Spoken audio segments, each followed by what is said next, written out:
শিশুরা গান ও ছড়া পছন্দ করে, বিশেষ করে তারা যদি সেগুলো আপনার গলায় শুনতে পায়, আপনার কণ্ঠস্বরী শিশুর কাছে তার প্রিয় সঙ্গীত। সুতরাং তাকে গান গেয়ে শোনান এবং গল্প করার ছলে কথা বলুন। টিভি বা রেডিও চালানো থাকলে সেটা বন্ধ করে দিন, যাতে শিশু আপনার কণ্ঠস্বর শুনতে পায়। গবেষণায় দেখা গেছে যেসব শিশুর বাবা মা তার সাথে প্রচুর কথা বলে, যেসব শিশুর এবং ভোক্যাবুলারি অন্য শিশুদের তুলনায় অনেক সমৃদ্ধ থাকে। তাই শিশুর সাথে কথা বলুন এবং বিভিন্ন বস্তুর নাম বলুন। সে এসব শব্দ এখন বুঝতে বা উচ্চারণ করতে না পারলেও এগুলো তার মস্তিষ্কের বিকাশে ভূমিকা রাখে। শিশুরা খেলাধুলার ভেতর দিয়েই সবচেয়ে ভালো শিখতে পারে।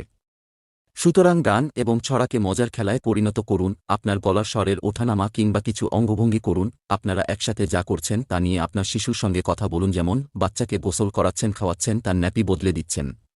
ঠিক যেমনটি আরেকটু বড় বাচ্চাদের সাথে বলতেন এসব খেলনা ধরার জন্য। যখন সে হাত পা ছুঁড়ে নড়াচড়া করে, তখন তার শারীরিক দক্ষতা বৃদ্ধি পেতে থাকে।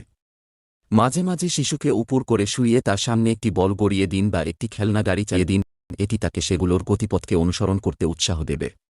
শিশু যদি এতে উৎসাহ না দেখায়, তবে তার মনোযোগ আকর্ষণ করতে তার সামনে হাততালি দিন বা কিছু আওয়াজ করুন। এসব অ্যাক্টিভিটি তার ঘাড়ের পেশি মজবুত হওয়ার সাথে সাথে দৃষ্টিশক্তির বিকাশে ভূমিকা রাখবে। শিশুর মস্তিষ্কের বিকাশের সাথে সাথে তার কৌতূহলও বাড়তে থাকে। কোনো খেলনা যখন শিশু হাত আঁকড়ে ধরে কিংবা ঝাঁকায়, সে সময় এই কাজটির মাধ্যমেই সে জিনিসটির রং, আকার ও মাপ সম্বন্ধে শিখতে থাকে এবং উত্তেজিত হয়ে উঠবে। এই বয়সী শিশুর সাথে ছোট একটি খেলা খেলতে পারেন, যা তার ঘাড়ের পেশি শক্ত করতে সাহায্য করবে। তাকে চিৎ করে শুইয়ে দিন। এরপর ধীরে ধীরে তার হাত ধরে টেনে তাকে বসিয়ে দিন। আবার হাত ধরে ধীরে ধীরে আগের অবস্থানে শুইয়ে দিন। এভাবে কয়েকবার করতে পারেন। জোরে বা হেঁচকা টান যেন না লাগে, এ বিষয়ে বিশেষ সতর্ক থাকতে হবে।